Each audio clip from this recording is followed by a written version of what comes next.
الاخبار اللي كاينه اليوم ابن عمي، رأفت القباص شدوه في الجزائر، شدوا معاه جوج اخرين. كما كتسمع ابن عمي، بدأت العملية التي فهمناها جيدا وحذرنا منها المغاربة المتواجدين في الجزائر. بدأت العملية اليوم ابن عمي في إطار من يعني الحرص ديال السي عبد المجيد على أنه يعني يبان بأن عنده جهاز المخابرات قوي وقوي جدا، جهاز مخابرات، أمن داخلي، أمن خارجي، شنقريحة، ميزانية ديال العسكر 25 مليار باش يشدوا رأفت القباص.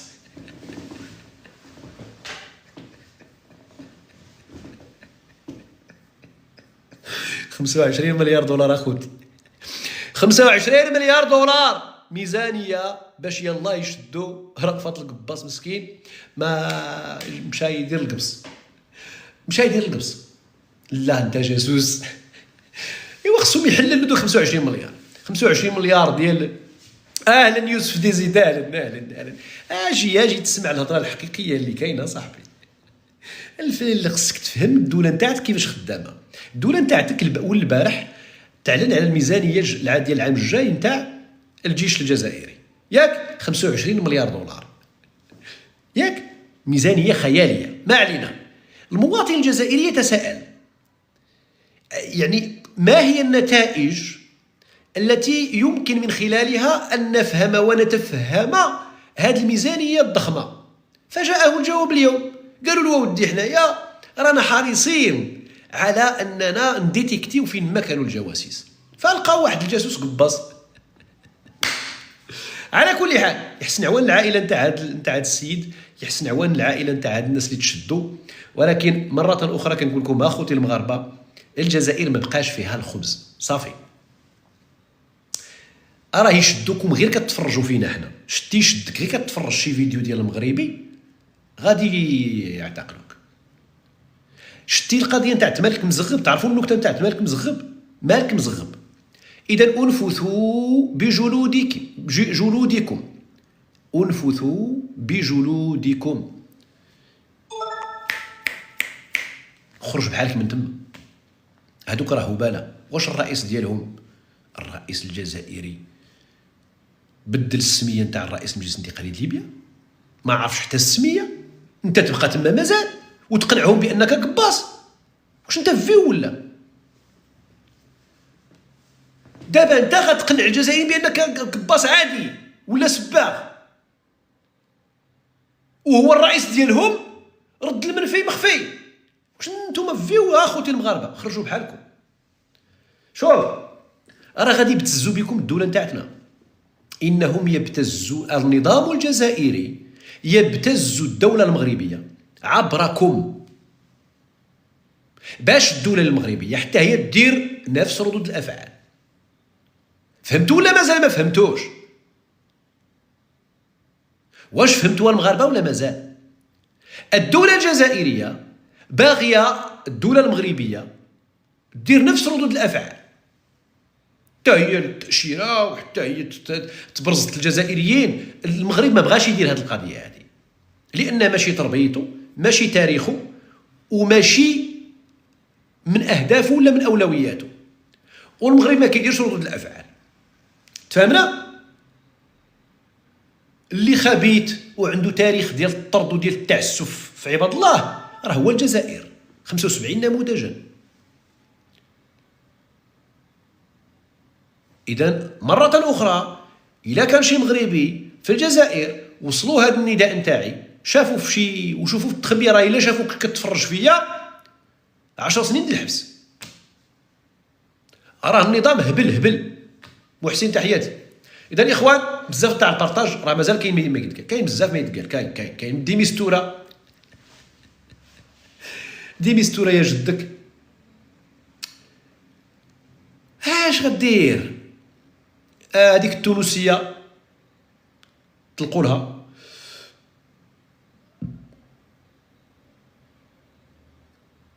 والسي عبد المجيد، والالغاء نتاع الرحلات ديال الايرا الجيري، وكاين ما يدار. هيا بينا وصلنا ل 50,000. اذا بن عمي بنت عمي، دعونا نبدا. اللايف ديال اليوم يمكن يكون ما يكونش طويل بزاف. الركيبي مساوي اهل القاضي، التحديات ماشي دابا، اذا غنحبسوا التحديات. امازيغيه شكرا على البارطاج مع الرباعه. كاميليا نور دي ميستوره جا جنون البقر. لا ماشي دي ميستوره، هذاك ماشي الاقتراح نتاع دي ميستوره. والله ما يدوخوني، انا اللي حافظ النظام الجزائري. هذاك الاقتراح والله ما نتاع دي ميستوره، نحلف لكم بالله ونطبع لكم بسبعه الكشيات. بن عمي هذاك الاقتراح نتاع الجزائر من الاخر، هذاك اقتراح نتاع الجزائر. صيفطنا العصابه. وهبه تحياتي لك بنت عمي مره اخرى، هذا الاقتراح نتاع الجزائر. كيف شنو قالت فيفانا؟ ايوا كيفاش دوزو؟ ما فهمتش التعليق، ما علينا. اول حاجه بن عمي غادي نبداو بها هي ما يلي. شهر 10 تعلمون جيدا اخواني اخواتي ان اكتوبر، في 29 اكتوبر مجلس الامن كيخرج تقرير بخصوص سنه كامله من الاشتغال نتاع هاد الديميستور هذا. في هذا الشهر هذا او الشهر ونص قبل كيوقعوا اجتماعات تحضيريه، وقبل منها زيارات الى المغرب، الى الجزائر، الى تندوف، الجزائر الجنوبيه. هذه الجزائر وقتاش ما قربت هذه المحطه هذه كدير واحد العدد نتاع البهلوانيات، كدير واحد العدد نتاع العمليات البهلوانيه باش تضغط على مجلس الامن ما يخرجش تقارير لصالح الموقف المغربي. ياك كديرها لا على المستوى الدولي لا على مستوى الاشتغال ديالها مع البوليساريو.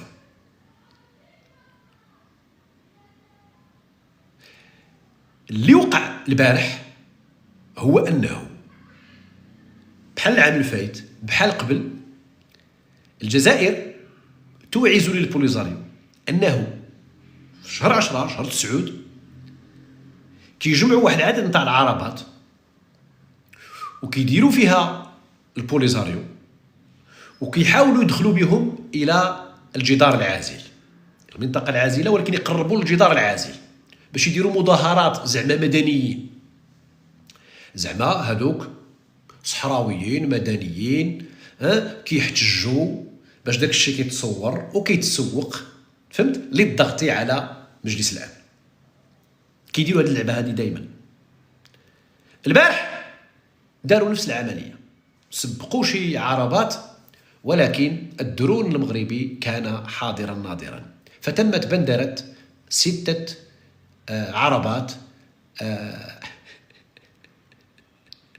نتاع البوليساريو، تمت بندره 6 عربات والهروب نتاع الباقي. اذا هذه العمليه هذه ابن عمي صافي، الجزائر صارت تضحي في كل محطه من المحطات بواحد العدد نتاع العبط الزبط القباط ديال المغرر بهم، المحشيه لهم، الملفتون، فهمتي، الكوانب، ديما كتم التضحيه بهم بهذه الطريقه هذه. هما بغاوش يستافدوا من الدرس هذه سنوات وسنوات، في كل مرة التطاول على الأراضي المغربية. الجواب هو البندرة، تمت البندرة بنجاح. هذا الخبر الأول. دائما في إطار هذه اللعبة هذه غادي نقراو حتى التحرك نتاع شنقريحة إلى موريتانيا، باعتبار شنقريحة هو الحاكم الفعلي نتاع الجزائر، وباعتبار أن هذه الزيارة تأتي من أعلى مستوى من مستويات العسكر الجزائري نحو موريتانيا في هذه الوقيته هذه. كتقرا في هذا السياق هذا، فهمنا، وكتقرا في السياق ديال الاقتراح بين مزدوجتين تاع ديميستوره. نفس اللعبه يحاولون لعبها مع موريتانيا، نفس القراءه كتمشي في نفس السياق ديال الاجتماع ديال تبون مع المخفي المطفي. الهدف من هذه الشطحات هذه كامله هو عزل المغرب. العزل نتاع المغرب افريقيا، تفهمنا، اقليميا وافريقيا. كنظن الامور واضحه، زعما ماشي جبت شي حاجه جديده ولا باينه الامور. الشنقريحه مشى لموريتانيا، تبون استقبل المطفي المخفي مع تونس، ياك قال سيدي اش غنديروا ما نديروا، راه نرجعوا الفيلم نتاع القرقارات ديال 2021، راه نحاولوا نضغطوا على موريتانيا نغريوها او نديروا لها العصا والجزره في هذا الاطار هذا، باش نضغطوا انها تقطع المعبر نتاع القرقارات، وبالتالي المغرب ما غيبقاش عنده ذاك الاختراق نحو افريقيا. او بطبيعه الحال الاغراء نتاع موريتانيا بانها غتربح اكثر مما غتخسر، لان موريتانيا في هذه الافير هذه اكيد انها غادي دير منطق الربح والخساره، والاكيد على انها غادي يبان لها بانها خاسره في الافير. لان تبون واش نقريحه ما فاهمينش بانه داكشي اللي كيمشي لافريقيا راه لولا انه موريتانيا يعني كدير شويه نتاع الخدمه، ولولا انه النظام الجزائري كيخاف على السمعه نتاعو، راه اول مستفيد من داك السلع اللي كتمشي لافريقيا غيكونوا هما الجزائريين. وهذا الهضره كنا قلناها، السلعه اللي كتمشي من المغرب لافريقيا راه غتوصل لموريتانيا، واحد جزء كبير منها غادي يرجع له، غادي يرجع ويدخل للجزائر، غادي يرجع ويدخل للجزائر. دابا الجزائر اصلا محتاجه للسلع المغربيه، اشنو ممكن غتعطيه لموريتانيا؟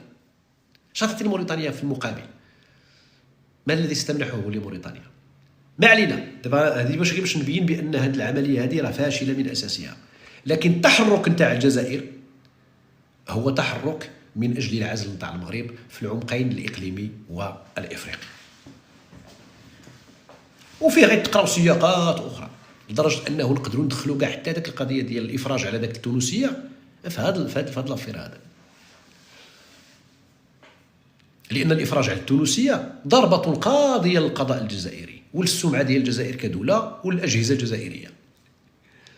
الافراج على داك البنت يعني شيئين، يعني اما نزولا ورضوخا للضغط نتاع التيك توك ومواقع التواصل الاجتماعي والتوانسه اللي مارسوا الضغط على بنت بلادهم، وبالتالي الانف الجزائري تحرد، يا اما من اجل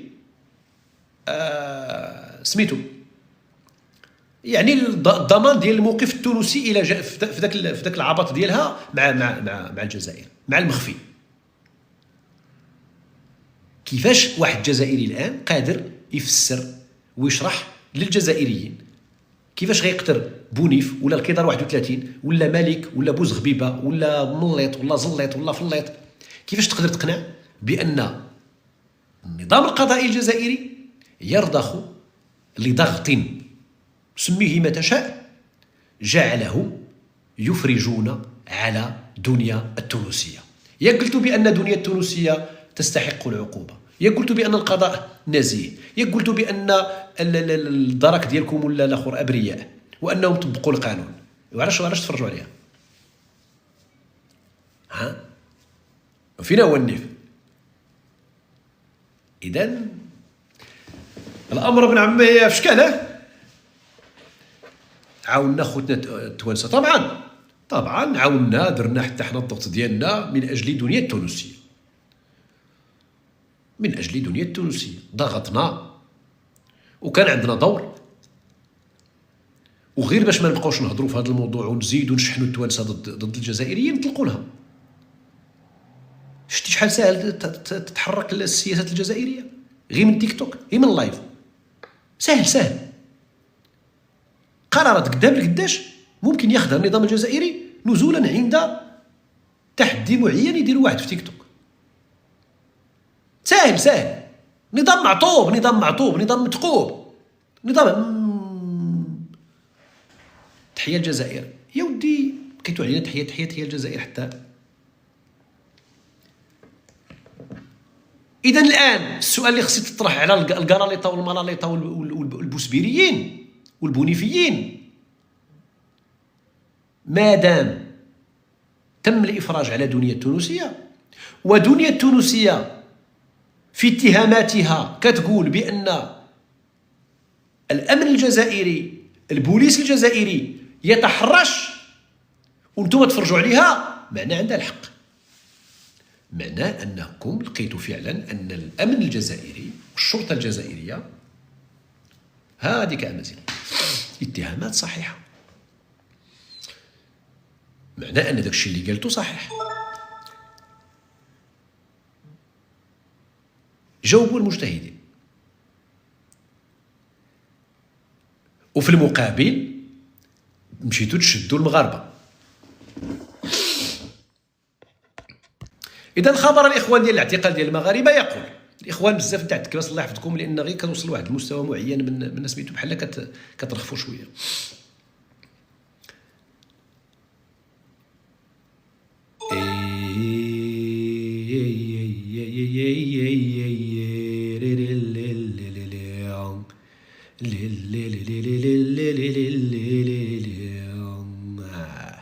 إذا نقراو الخبر الإخوان ديال اعتقال مغاربة في الجزائر اليوم. الخبر يلا عنده 2-3 ساعات، يعني الاعتقال وقع اليوم. الخبر يقول: مصالح الأمن الوطني تلقي القبض على أشخاص ينشطون بطريقة عدائية ضد الجزائر، ومن بين الموقوفين عاملين مغربيين وطالب جامعي جزائري. ينشط الأشخاص الثلاثة لصالح دولة أجنبية ضد الجزائر. تم توقيف الأشخاص الثلاثة بولاية وهران وسيدي بن العباس.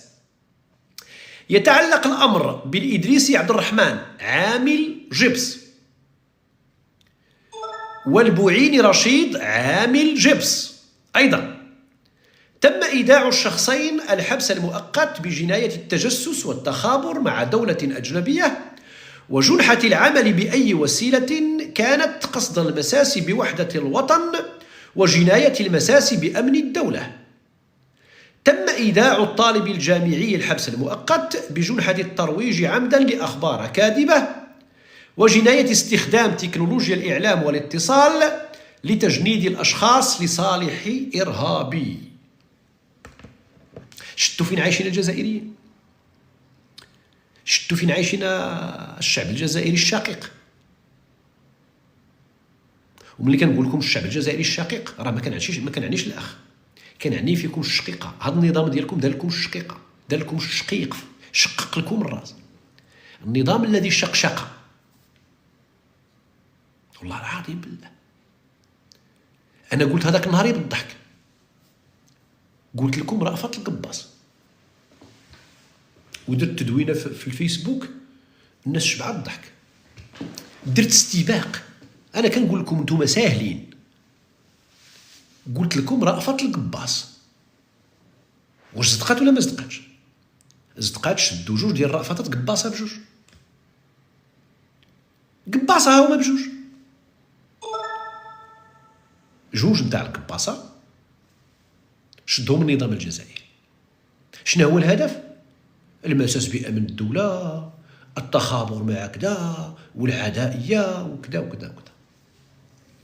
دابا واش نعاودو نقولوا لهم هاد الناس هادو بأن داك الشيء ما غيتيقوا حتى واحد إلا المبردعين وبصبع الزرق؟ واش غادي نعاودو نقولوا تبون يا تبون واش كاين شي واحد مازال قباص كيتجسس؟ واش كاين شي تجسس كيتم عبر أشخاص عاديين غاديين في الشارع وكذا؟ اش غيتجسوا؟ على من غيتجسوا؟ كي غيديروا؟ شنو هي المعلومات اللي ممكن ياخذوها؟ وشنو غيديروا؟ نعاود نقول للإخوان مرة أخرى، الإخوان اللي عاد جاو مرة أخرى، كنقول للإخوان المغاربة في الجزائر: الهدف من هذه الخرجات، الهدف من هذه الخرجات ومن هذا النوع نتاع الاعتقالات ومن هذا النوع نتاع الهبل الجزائري هو استفزاز الطرف المغربي، استفزاز الدولة المغربية والحكومة المغربية والمؤسسات السيادية المغربية باش ترد عليها، باش تدير نفس الشيء. لذلك أنا كنقول للمغاربة اللي في الجزائر. أنتم الآن تستعملون لابتزاز الدولة المغربية. نشرحها لك أخويا المغربي بالخشيبات. انت باص سباغ، سمي نفسك كما تشاء وأي مهنة تشاءها، انت طالب معاش ومشيتي تخدم، مشيتي تدبر على راسك، عندك واحد المهنة مطلوبة ياك، هما مساكن ما عندهمش والو، فهمت؟ باغيين يعيشوا حياتنا، باغيين صالون مغربي حتى هما، باغيين زواقات مغربيه، باغيين خدمه بحال المغاربه، باغيين يديروا شي حاجه كتشبه المغاربه، هاكا كيخلصوا الفلوس صحيحه على داكشي غير باش يبانوا بحال المغاربه. مزيان، ما قلناش ما فيهاش عيب، مزيان. جزائري كيدير دار خصو يعيش في داك لومبيونس ماروكان. كيجيب واحد مغربي يصاوب له القبص، يصبغ له، يقاد له صالون خشب، يقاد له شي حاجه، مزيان. هذه ما فيهاش مشكل. في مرحله معينه ملي كانوا شويه العقلاء في الجزائر، او على الاقل الخصومه كانت بعقلها، والعداء كان مغلف بشويه نتاع العقلانيه، كنتكلم على المرحوم بوتفليقه ومن كان معه، غاديه. ولكن الان الامور راها واضحه جدا. السي المغربي اللي في الجزائر يشدك وما محتاج زعما لشي حاجه، يشدك هكا ويلصق لك اي تهمه، فهمنا؟ وعقلوا على هضرتي، اللي غيتشدوا المره الجايه ما غيتشدوش بالتجسس والتخابر. عقلوا على هضرتي انا، غيتشدوا بتهمه المخدرات، غيكوروا لهم شي كره نتاع البزور، يحطوها لهم في شي بلاصه، في شي صاك، ويقولوا لهم كديروا المخدرات. عقلوا على هضرتي، انا كنقول لكم النظام الجزائري راني حافظوا شنو غيدير، من عارف اش غيدير. اللي غيتعتقلوا من بعد هذيك امازيغيه الرضا، في اطار التنويع نتاع التهم باش ما تبانش مارقه، تبان الدعوه مراقيه، غادي ينوعوا وغادي يمشيو للمخدرات. والمره الثالثه عاود ديك الساعه نقول لكم شنو غيديروا. خليو حنا نحفظوهم غير خطوه صافي. لكن المغرب معروف بالمخدرات؟ لا، المغرب ما معروفش بالمخدرات. المغرب عنده واحد النبته داير لها القانون ديالها، صحيه طبيه، عندها قوانين ديالها، نعم. بالنسبه للممنوعات كاينين في العالم كامل، جميع ابن عمي الدول فيها نشطاء في الممنوعات. القرقوبي في الجزائر داير حاله، فهمنا؟ وفي هولندا وفي فرنسا وفي بلجيكا وفي كذا، وفي امريكا اللاتينيه وفي اسيا، جميع الدول فيها انشطه ممنوعه، يا اما سلاح، يا اما مخدرات صلبه، يا اما مخدرات قويه، يا اما مخدرات كيميائيه، والدعاره، وكاع الانشطه السوداء، ما يسمى بالاقتصاد الاسود. الاقتصاد الاسود جميع الدول في العالم كاينه فيها، صافي. مزيان، ما توريش ابن عمي. الا انا كنقول هذا الشيء للمغاربه باش يجيو بحالهم، اللي مازال باقي تما يخرج بحاله. شوف، ما تسمعش القضيه ديال تما تلاقى شي جندارم تما ولا شي بوليسي يقول لك وانتم خوتنا مغاربه خوا. ممكن جدا عادي، لان هذاك مواطن، المواطن جارك ولا جارو ولا كنت كتخدم له كيخدم لك كتصرف معاه في الحانوت، يقولها لك انت خونا مغاربه مروكي مرحبا، ماشي مشكل. ما تيقش هذه الهضره هذه، لان اللي كيحكم تما ماشي هذاك مول الحانوت ولا مول المكزاره ولا مول، لا، راه كيحكم واحد الرئيس تلف ما عارفش حتى السميه نتاع رئيس ديال دوله، رئيس ديال نص دوله او نصف رئيس نتاع دوله، باش ما نطيحوش بالقيمه نتاع ليبيا، اعتذر. النص نتاع الرئيس ديال واحد الدوله سميتها ليبيا، راه تبون وصلت به انه ما عرفش سميتو، تلف سميتو، تخطف سميتو، تجي انت تقول لي غادي نمشي للجزائر. اخوان ما تنساوش التكابسات، الله يحفظكم، والبارطاجات. اذا غادي باش نسد هذا الموضوع هذا، خوتي المغاربه سمحوا لي اليوم كنتكلم بجديه تمز قليل، لان فعلا الامر خصو يمشي بواحد الطريقه فيه شويه ديال ليكسبليسيتي، بزاف نتاع التصريح. خوتي المغاربه، انفثوا بجلودكم، رجعوا بحالكم، او لا شوفوا فين تمشيو. ارض الله واسعه، اللي عنده المهنه فين ما مشى يخدم، فين ما مشى، فهمنا؟ ايوا. اذا دابا غادي نمشيو ابن عمي الى الخبر الثالث. كارثة عظمى. دولة فعلا تثبت يوميا ان حاكميها هبل. حاكميها عبط. بعد فضيحة الإعلام الرسمي الجزائري أمام هولندا وتسمية المملكة الهولندية بجمهورية هولندا، بالأمس الرئيس الجزائري عبد المجيد تبون في استقباله لرئيس المجلس الانتقالي الليبي المسمى بالمنفي سماه المخفي. قال له فين اخي المخفي؟ هذا رئيس نتاع دولة.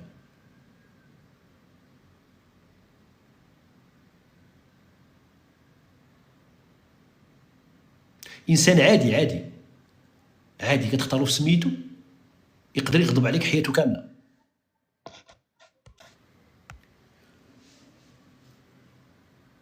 انسان عادي تختارو في سميتو يقدر اما الا خديتي له في سميتو مع الناس في القعده قصارين، كاين شي سبوع شي زرده شي وليمه تعرضوا الناس، مشيتي تسلم على شي واحد ونسيتي سميتو ومع الناس يقدر يغضب عليك غضبه ديال ما عمر يهضر معاك.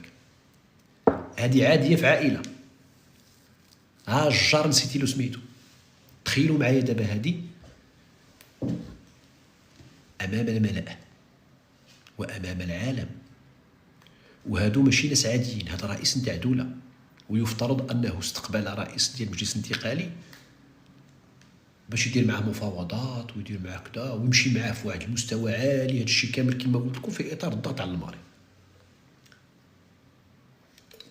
زعما شوفونا حنا راه غنديروا ديك الاتفاقيه الثلاثيه بين تونس وليبيا وكذا وانتم فهمتي. اخي عنتر تحياتي لك.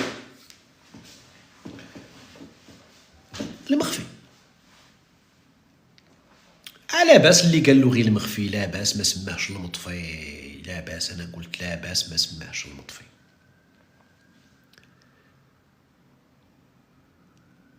ديك الاغنيه ديال ديك واحد الاغنيه جزائريه سميتها يا المنفي دي دي دا دي دي دي دي يا المخفي دي دي دي دي دي يا المطفي دا دي دي يا المخفي يزيد دي يا المشفي دي دي يا المعفي دي دي يا المعرفي. ايوا غنيها واتب ونغنيها غنيوها. شدك شي سياسه شدك. كون دابا راك شاد البندير ولا شاد الدرب وقال طه، داك رشيد طه هو اللي غناها ياك. رشيد طه هو وخالد وفضيل ياك واحد الوقت ايامات ديال الهينون ديال هاد التريو هذا. ماشي بعيد يكون تما كان كيضرب لهم تما الدربوكه. باك يا الرئيس ديال الدوله، باك يا الرئيس ديال الدوله. وملي كنقول لهم السيد راه عندكم هبيل يقول لك لا علاش تقولها يا ودي راه قال لكم واحد المره مليار و300 مليون متر مكعب. لا خطا يا ودي. كيفاش خطا؟ راه قالها لكم في التلفازه الاولى ومشى للامم المتحده وقال الفضيحه. لا يا ودي راه قال لكم الكوابيس ديال السي عبد القادر كذا مع فلان كذا راه بيناتهم. عمي تبون الزهايمر اودي الزمايمر هذا مزيان. هذا راه ماشي الزهايمر، هذا الزمايمر. هذا سميتو عبد المجيد الزمايمر. والله العظيم الا الزمايمر نيشان.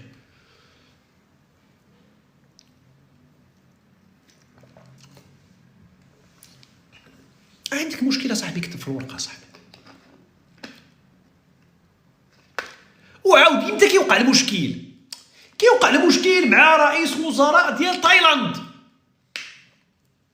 رئيس وزراء نتاع تايلاند اولا لانه غير رئيس وزراء ما عمرك شتيه ما عمرك سمعتي عليه، وسميتو زونغ سبينغ سو مثلا. كاين 3 تاع المبررات اللي تخليك ما تختارش واخا يكون سميتو زبرتلق واخا يكون سميتو جوفون سمين فلانشلون بلوغ زيك تقرق نقزق باق زيك تاق، واخا يكون سميتو اللي بغيت تسمى ما تختارش. ولكن اسيدي تجاوزا ما كناش غنديروا هذا اللايف وما كناش غادي نطمزوا عليك السي عبد المجيد، رئيس وزراء النيبال،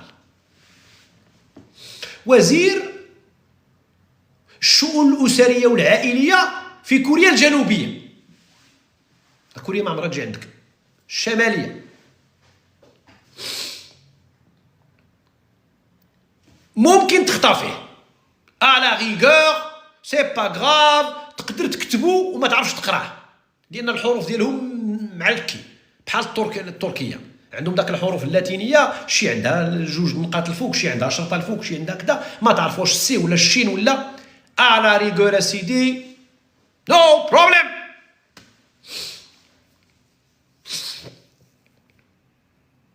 هذا راه ديال جارك، راه السميه نتاع جارك. عرفتي شنو ما تعرفش السميه نتاع جارك اصاحبي، وانت باغي دير معاه السياسه، باغي تمشي معاه بعيد وباغي جارك اصاحبي، جارك وعنده السميه بالعربيه. ويفترض انت ديجا عندك ملفات نتاعتو، ديجا الورقات كذا، البروتوكول كذا، وقعتي اوامر باستقباله هذه ودرتي مراسلات. يفترض ويفترض ديجا تلاقيتيه قبل وديجا كذا. السي عبد المجيد واش ما كنتش بيني وبينك دابا بيناتنا السي عبد المجيد الله يرحم ليك الوالدين، كتوقع شي مرات لذاك النوع البشري اللي كيخطف السيرو، كيكون السيرو ماشي لا دوز شويه ممكن. تكتيك، تحياتي اخي تكتيك تحياتي عمر. كان شارب اتاي بارد، هذاك ابن عمي اتاي بارد كما كيشربوا هذوك اللي كيديروا لي كلاص، اتاي بارد المخفي.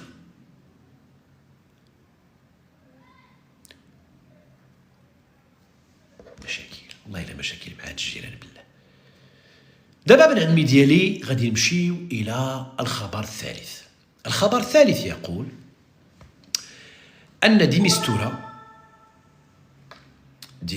يا جدك، فين هو ديمستورا؟ أين أنت أيها الخبر؟ ألا ماشي هذا، أجي هنا. الخبر يقول ابن عمي ديالي ما يلي. تعرف غير محمد السادس شي من قيس سعيد غادي يقول له شي سميه ما هياش، يقول له قيس وليلى ولا يقول له مشاكل مع السي عبد المجيد. والله كيفاش تعرفوا مسكين ما رئيس ما حاكم ما والو، يعني كل مره يثبت على انه دايرينو تما مسكين غير والله دايرينو حاطينو تما ما راهي ما والله ما كيحكم حتى وزه حتى لعبه. الدليل هو شكون مشى لموريتانيا، شكون مشى يتلاقى الرئيس نتاع موريتانيا، مشى شنقريح. هو يفترض انهم اللي كيمشي واحد رئيس الاركان، شكون كيستقبلوا في الدوله الاخرى؟ رئيس الاركان. شكون اللي معهم كيدير مباحثات مع رئيس الاركان؟ انت مشيتي عند الرئيس، يعني مشيتي بمنطق ديال الرئيس، يعني انت الرئيس الفعلي. هذه ما فيهاش نقاش. اذا والجزائريين عارفينها، غير من هنا الفوق الجزائريين ما تخرج تقولوا حنا كننتخبوا ديمقراطيه كنبدلوا لا بغينا. لا نتوما